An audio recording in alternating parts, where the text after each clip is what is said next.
说实话，大多数锻炼计划仿佛把50岁以上的男性当成玻璃打造的，递给他们弹力带，还叮嘱他们别太拼命。但是没人敢说的就是，身体不会因为年龄而失去增肌的能力，肌肉的流失是因为方法不当，这完全是另一个问题。疯狂的是，它是有史以来最强大的训练工具之一。壶铃体积小巧，刚好放在手掌中，价格比健身房1个月的费用还低。这个器械几个世纪以来一直在锻造强健的体魄，并且它不需要训练架、器械或健身房会员资格就能完成，只需要房间的一小角和愿意付出的心态。这就是这套锻炼要证明的。20分钟，一只壶铃，5个特别挑选的练习，专门用于锻炼真正的肌肉，保护关节，让身体感觉比开始时更加舒适。没有废话，没有通勤，没有等待设备，只有一个专注且经过验证的训练方案，贴合现实生活节奏，真正带来令人满意的效果。光环可能是某人可以加入他们日常锻炼中最被低估的动作之一，它可以热身肩膀，放松上背部，让全身做好运动准备，而不会造成伤害。对于50岁以上的男士来说，那种准备工作是必不可少的。它让关节保持健康，训练才能持续进行。它的作用远比看起来的大得多。建立肩部稳定力，改善胸廓活动度，训练核心在手臂独立移动时保持收紧。这些正是让日常事务变得更轻松的能力。无论是举高手臂、提购物袋，还是在整个锻炼过程中保持无痛。要正确做这个动作，选择一个轻一些的壶铃，起步重量大约为18到26磅，双手握住壶铃柄，保持在胸部高度，缓慢地将其绕头部画圈，保持核心收紧，动作控制得当。无论你更喜欢每个动作交替方向，还是先做完一侧再换另一侧，全都由你自己决定。两者都可以，选你觉得最自然的方式。起初每侧做3组，每组缓慢完成5到8次就足够了。随着控制力的提升，增加到10次重复或使用稍重一些的壶铃，这样能保持挑战性，并且不过度。这就是大多数人出错的地方，他们要么匆匆做完绕圈动作，好像只是想快点结束，要么就在壶铃经过头后时下背拱起，肋骨外翻。这2种错误完全违背了练习的目的，把一次关节友好的热身变成了不必要的关节负担。所以放慢动作速度，保持核心收紧，会有明显不同的效果。高脚杯深蹲看似简单，却在不知不觉中对身体有着远比大多数人想象的更多的益处。它锻炼你的下半身力量，能有效打开臀部。它还能教会你深层受控的动作模式，让你无论是从起身到徒步旅行，都感觉明显容易得多。对于50岁以上的男性，这不仅是健身上的收获，更是生活质量的提升。它的特别之处在于能自然地保持胸部挺起，躯干直立，从而减轻下背部的压力，并且把训练重点放在正确的位置上。股四头肌、臀大肌和大腿内侧肌肉，这也是在不需要杠铃或协助的情况下进行深蹲动作的最安全方式之一。这意味着它可以完美融入家庭或健身房的锻炼计划，无需任何麻烦。要正确完成动作，双脚与肩同宽，脚尖微微向外，用双手握住壶铃的把手，保持在胸部高度，然后坐下来，就像是要坐到后面的椅子上一样，在舒适范围内尽量下蹲，同时保持脚跟平贴地面。开始时使用大约18到26磅的重量，做3组，每组8到10次。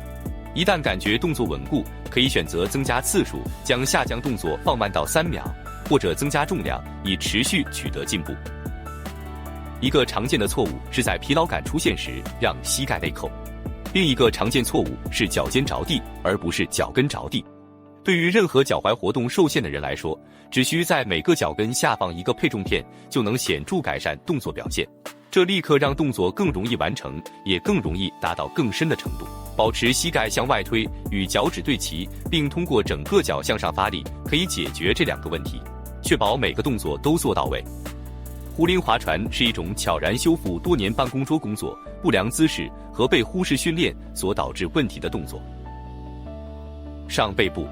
对于50岁以上的男性来说，强健的背部不仅仅是为了外表，它能保持肩膀健康，支撑脊柱，身体能够应对现实生活，经过漫长的一天后依然不崩溃。锻炼的肌肉为背部肌群，包括菱形肌、背阔肌和后三角肌。二头肌协同工作，以身体常用的动作模式，无论是把手提箱举到头顶的行李架上，还是拉开一扇沉重的门。那种功能性的力量，是让那些在50多岁时依然感到自己有能力且健壮的男人，与那些感觉自己已经油尽灯枯的人区别开来的关键。一只手扶在同侧膝盖所在的长凳或坚固表面上，以支撑身体。用另一只手握住壶铃，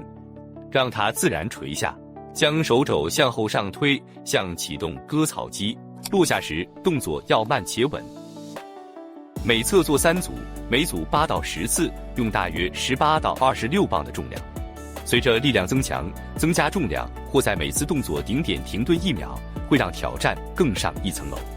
完全不需要任何花哨的东西。一个经常出现的错误是用惯性将壶铃用力甩起，而不是用背部真正拉动它。另一个错误是让肩膀下垂，躯干旋转过度，这会让背部锻炼变成肩膀的问题。保持核心肌群紧绷，胸部与地面平行，有意识地向后拉动肘部，而不是简单抬起手。这就区别于一个有效的动作和一个只是浪费时间的动作。壶铃摆动是看起来简单，但实际上很复杂的动作之一。壶铃摆动是一种强大的训练工具，能有效锻炼多个身体部位，且对关节无冲击。它同时增强爆发性的臀部力量，燃烧卡路里，并锻炼心肺功能，而不会造成剧烈冲击。跑步对衰老的关节有影响。对于50岁以上的男性来说，几乎很难在其他动作中找到这种独特的组合。实际上，身体内部发生的是一连串的全身连锁反应。臀大肌和腿筋带动壶铃向前摆动，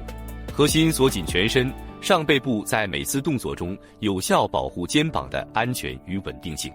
这个髋关节铰链动作模式不仅用于训练，也是身体拾取地面物品时所用的相同动作模式。这意味着熟练掌握摆动动作，实际上是为下背部提供保护，防止这个年龄段的男性常见的受伤方式。正确做法是双脚与肩同宽站立，像橄榄球起球那样，将壶铃向后摆动至腿间，然后猛力推动臀部向前，不是蹲起动作，而是铰链和推进。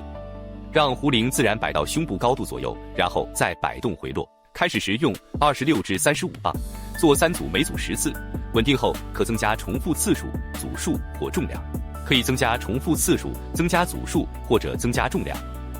而且30到40秒的时间设置，将训练的挑战提升到一个全新的水平。最大错误之一是把摆动误认为是蹲举和前平举的结合动作。膝盖弯曲过多，手臂用力举起铃铛，而不是让臀部发力完成真正的工作。另一个常见问题是在动作底部下背部弯曲，这在负重且疲劳时极易引发受伤。所以保持挺胸，背阔肌发力，力量完全来自臀部的爆发力。这就是区分有益身体的挥杆和有害身体的挥杆的关键。壶铃俯卧撑是基于现存最古老且经过验证的上半身锻炼之一发展而来的，并且使锻炼效果显著提升。通过双手抬高并放在把手上，使胸部下降到手腕以下，实现了普通地面俯卧撑无法达到的更深幅度的动作范围。对于50岁以上的男性来说，这额外的深度意味着更多的肌肉招募，更好的肩部健康，在胸部和三头肌的锻炼中确实感觉到在发挥作用。使其值得升级的是，壶铃手柄的不稳定特性迫使手腕、前臂和肩部周围的稳定肌肉更加努力的工作，以保持一切稳定。这种关节韧性在健身房之外也会带来回报。这也是一种出乎意料的关节友好变体，因为手柄自然形成的中立握把位置，相比于手掌平放地面时对手腕的压力要轻得多。准备时，将2个壶铃放置于与肩膀宽度相同的距离，双手紧握把手，保持核心收紧、臀部水平的稳定平板支撑姿势，然后慢慢将胸部降低至2个铃铛之间，目标是在有控制的按压回升之前缓慢下降2到3秒。3组，每组6到10次是一个很好的起点。随着力量的提升，可以在动作最低点暂停2秒钟，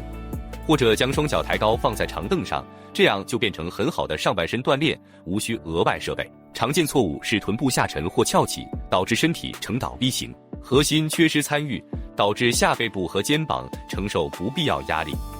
还有一种情况是握把太松，这会导致壶铃晃动，完全不能锻炼到胸部肌肉。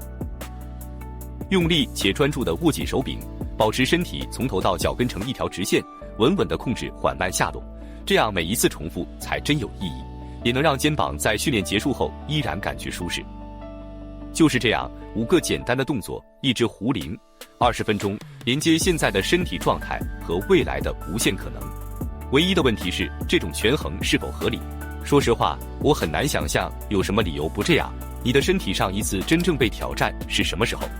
你上一次因为身体所能做到的事情而真正感到自豪是什么时候？那种感觉不限年龄，也不需要去健身房或花上几个小时空闲时间就能找回。拿起壶铃，做这套训练，亲自感受变化。如果这对你有帮助，别忘了订阅频道并打开通知铃铛哦，因为还有更多内容，所以下一个视频可能会改变一切。